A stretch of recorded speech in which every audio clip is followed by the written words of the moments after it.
This is KUGAN CASSIUS for IFL TV, proudly sponsored by Everlast. We're in Nottingham here. It's Wednesday, start of fight week. I'm joined by Leigh Wood. How are you, mate? I'm good, mate. Very good. Excited. Can't wait. Saturday night, it's dragged a bit. This should help speed things up. All this media stuff today. Open workout later. Presser. Weigh in them. Bish bash bosh. Time to go. Okay, so I was alerted to a situation that happened earlier on, where a fan came over to you. Can you tell the story? I found it a little bit amusing. It was a bit strange. Go on. So I just arrived and someone come over with a phone and said, "Excuse me, do you know who this boxer is?" And I looked at it, it was my opponent, Michael Conlan, and I was like, "Oh, it's the guy." I let my mate talk to him. I just turned around and talked to you.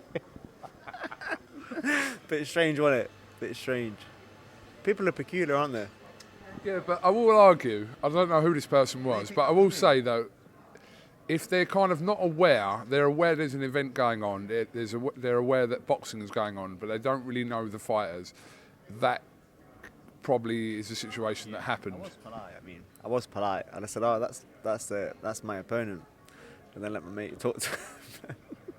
But yeah, people. What did he say when you said that's my opponent? He looked at me like he already knew, but I don't know. It's one of them. Like, did they know? You never know, do you? Could have been a wind-up. Could have been a wind-up, mate. Could have been. I've just been stuck in the lift for 15 minutes, by the way. Avoid that lift on the right, by the way. I've been stuck in it for 15 minutes today. I don't like stuff like that. I'll check the stairs, 7 floors, 8 floors. It's the one on the right. There's two there. The one on the right. 15 minutes. No, forget that. Shout out the Crown Plaza for getting me out, though. Alive. What's changed in the last kind of 6 weeks since that press conference with you? Has anything changed? We know there was obviously a little bit of back and forth going on between your teams and yourselves, but for you now, is it just purely about getting the job done on Saturday night? It was always about getting the job done. Even when he was trying to, I don't know what he was trying to do. If he was trying to find some confidence from somewhere by saying things to me, and I don't know what he was trying to achieve. Trying to drive something between me and Ben. I don't know what they was trying to achieve. But they came across like spoiled little kids. They came across so bad, but they tried. I'm expecting more this week, but my head's on the game. I'm sure I know what I've got to do. I'm extremely focused and I'm ready to do it.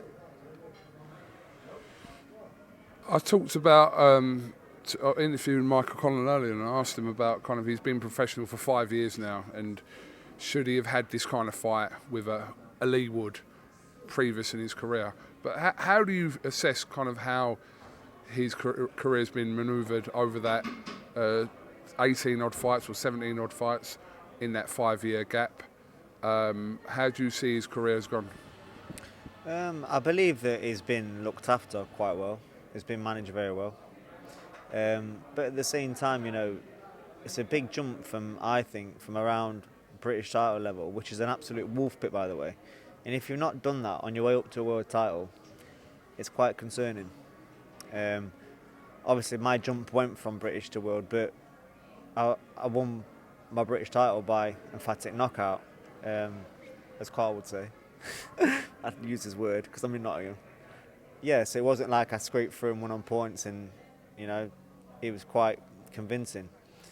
He's not been in them fights again, like the Joyce fight, the Doyle fight. They're probably around that level or just below. So if you've not done that level on the way up, it's concerning because it's going to have it all on Saturday night. It's going to be faced with challenges he's not faced before, and pretty much you'll be having to overcome that on the night as well as everything else. I saw a snippet of you and Carl Froch at Forest's football ground.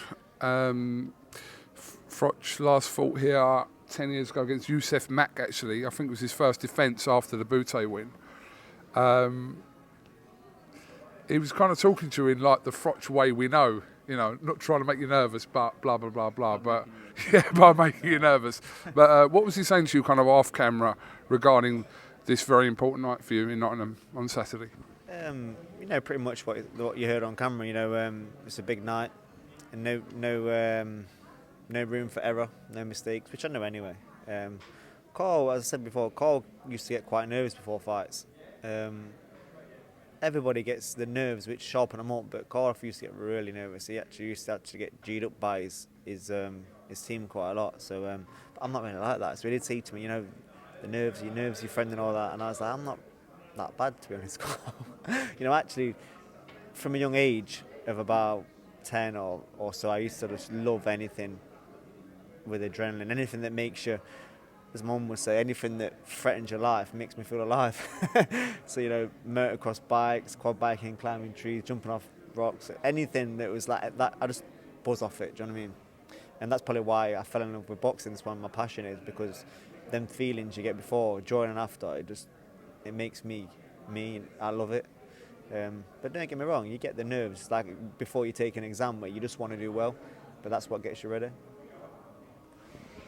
It's a good mindset to have, because I look at your career and I think to myself, you've had to literally do things the hard way. You've had to, that old cliche saying of doing things the hard way, that is you, because where you are now to kind of where you were like 4 years ago, it's incredible. But that's the belief that your team's had in you, that you've had in yourself more so than anything else, that's got you to a point where now it's like the world is your oyster, to say. Yeah, I'm a resilient little bastard as well. I am. I ain't got a quit in me, in the ring, out of the ring. And that's probably one thing. Some people may even call it stubborn, but I like to say resilient. Yeah, there's been times when it's been hard in my career, times when I'm getting fights, having no money. Even some of my friends saying, look, you're approaching 30, you're like, you probably need to get a job, like you got kids, like you need to. And I was like, no, I'm gonna do it, and you know, I was stuck with it. I think a few years went by in the England gym. I wasn't getting fights, but I rocked up to that gym every single day and trained twice most days, in and out the gym, kept focused, kept improving, and that's paid dividends in long term, because if I'd had that gaps in the gym, in the gym, then fights came up, I wouldn't have been as good, because I wouldn't have progressed, I wouldn't have got better in the times that I didn't fight, because I kept progressing, kept getting better. You know, when my shots did come, I was like, no, he's not really boxed at that level, but he's come through it, because I lived the life as a professional. I kept belief in myself. Part of the success for you over the last year and a half or so, I suppose you'll give credit to your trainer, who comes under a bit of stick every now and again, etc., off the back of kind of the Taylor Cattrall stuff and just in general. But I remember having a conversation with Ben around a year and a half ago. After it was one of the first few times he'd even had you in the gym. He said, "Listen, he's one of the hardest people, like hitting people that I've ever taken on the pads or whatever else." And I was like, "Well, Leigh, really?" He's like, "KUGAN, I'm telling you." And then it kind of showed in performance after that with Reese Mould, etc. But his confidence with you is key as well to kind of where you are. Absolutely, you know, recent success. I can't thank Ben enough. The coaching, the way they do things with him and Leigh Wiley and Barry Smith as well. Everyone plays a part. I can't thank him enough. You know, I was never really coached before. Just more of like getting fit, getting conditioned, throwing lots of punches. Yep, you're ready. And I did feel good, but there's no game plan. There's no why and where to do things. And you know, there's so many simple things. Some people say it's called KISS. Keep it simple, stupid. And it's right. Like when I look back on fights, it's almost cringy when I watch it, and I think, what was I doing there? Why was my chin high in the air near the ropes? Why was I crossing my feet? Why was I breaking base, ring positioning? So many things I can go over, and I'm just like, wow. But just because I wasn't doing it, don't mean I don't know how to do it. It's just getting told, look, this is why this happened. This is why that happens. And that's how Ben teaches and coaches, and it may be simple sometimes, but it's very, very important. And I can't thank him enough for recent success.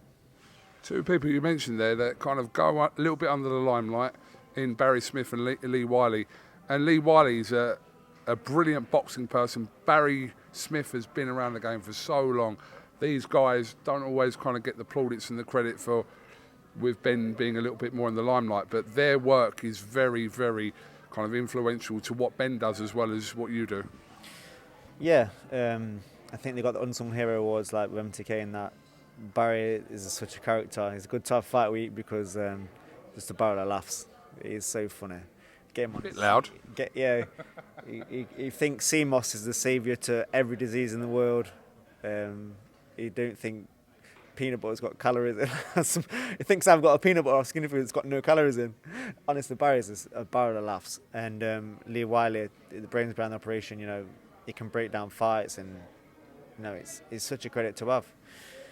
And yeah, recently we've all been getting a bit of stick, as you know. I just found something on my phone actually. I got a message off someone after the Taylor fight. It said, "Hope you die for sticking up for Taylor." Fucking hell. Let me see. Yeah, I'm reading this now. 9 hours ago, hope you die for sticking up for Taylor. I mean, I don't even know, how do you even comprehend what's been written there? Listen, I can laugh about it. I can laugh a bit off. Waterford looks back to me like I'm not a kid that will read through comments. Like when people used to comment before my last fight, before the Kanzu fight, they would put, "You're going to get your head used as a speedball." Retweet, come back to that one. I fry on it. But you know, other people aren't, you need to be careful because, like, imagine they're the messages I'm getting after the Taylor fight. Imagine, like, Josh's girlfriend, she's been getting loads of stick. Horrendous, absolutely horrendous. And Josh as well, like, Josh didn't score the fight. And Ben and Leigh and Barry, so I can laugh it off, but on a serious note, like, some people, like, they just don't think before they engage the brain, and, like, it was a close fight. I can pick around at that fight and get 50 people to try to score it and turn the volume off. More importantly, turn the volume off, there's no commentary, and tell me who scored that fight, but pretty split. And the reality of it is, the best scenario for Jack, he won the fight by 1 point. So if you go back through one of them controversial rounds, which was close, and they gave it the other way, that's a Josh win. So they're saying it's a massive robbery, but yeah, it was hard to score. It was a close fight. Should people get messages like that? No. Do you know what I mean? No, and I think Jack himself kind of condemned the abuse that not just Josh but also Danielle had been getting in prior to this. Like in the grand scheme of things, yes, boxing's important, but the death threats and what you're just getting there, which is a borderline one from. I'm not going to out you out. Lucky for you, you fucking idiot, whoever that is. But it's mad. But it's almost like we're used to this kind of stuff in boxing. Yeah, I do say this. So, like, when you're in the public eye, you have to expect some people get jealous, envy. You know, you have to expect it. Not expect abuse, but you know, if you're in the public eye, you know, people do get jealous and will say things regardless, and they just fire stupid stuff off. But like I said, it don't really faze me. But you need to be careful of people that it does. Clifton Mitchell, thank you for that.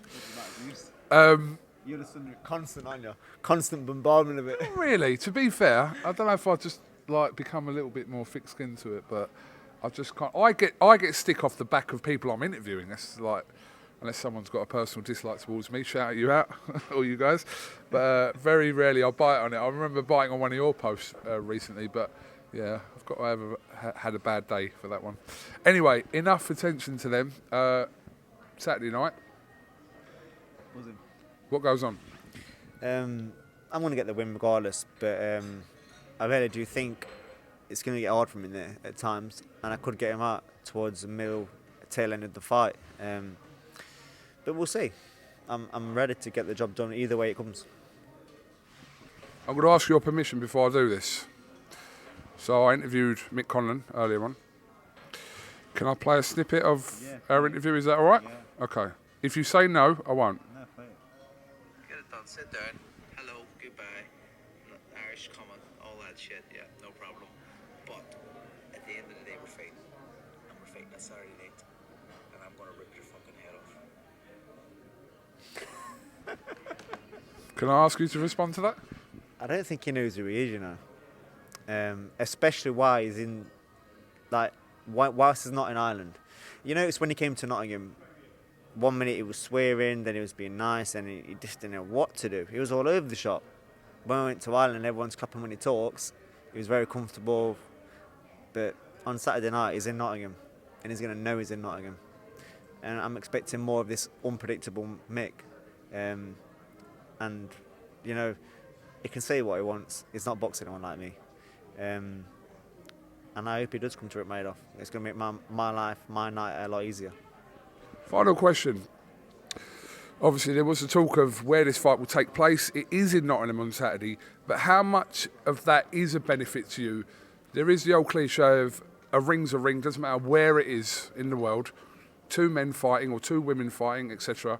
But how much of a benefit that you will have the majority of the support in your home city of Nottingham?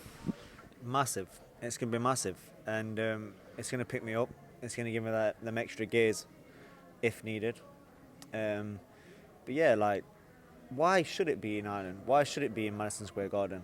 Why should I defend my world title away from home? And it's like that's the mentality he's got. You know, it's like a spoiled kid mentality. Like, because he's been handed and managed very carefully to get to where he's got to. It's like, I should go and defend my world title in Ireland. Like, and then when he realised it wasn't going to be there, he tried to make out that it's fate, and you know, his dad said to him that he should go. He wants him to go to Nottingham because he wants to go to Nottingham because you don't have a choice, because you come into Nottingham because that's what Eddie's won the purse, and that's what Eddie said what's happening. But yeah, look, you can't quote everything he says because he's just a walking contradiction. 1 minute he's coming to win on points, next minute he's coming to rip the belt off me, now he's coming to rip my head off. Which one is it, Mick? Do you know what I mean? I've said from day one, I'm coming out, it's going to get very hard from him, and the stoppage may come. It may come. I'll be 70-80% sure that I'm going to get him out of there. But I'm not expecting it. I'm prepared for 12 rounds, and I'm prepared to beat him on points as well. Well, look, the talking's nearly done. You've got your public workout later on this evening. This interview will be out, so come down. What's the address of that again for people to know? Albert Hall. Albert Hall. Same as where the press conference was. Oh, the open workout. Oh, sorry, I thought you meant the weigh-in. The open workout is at the university, isn't it? You got it. Shakespeare Street. What's the building called? Give him a... Well, if you just give don't want to give them the wrong information. It's only a 5-minute walk from here. The level, Trent University, Shakespeare Street.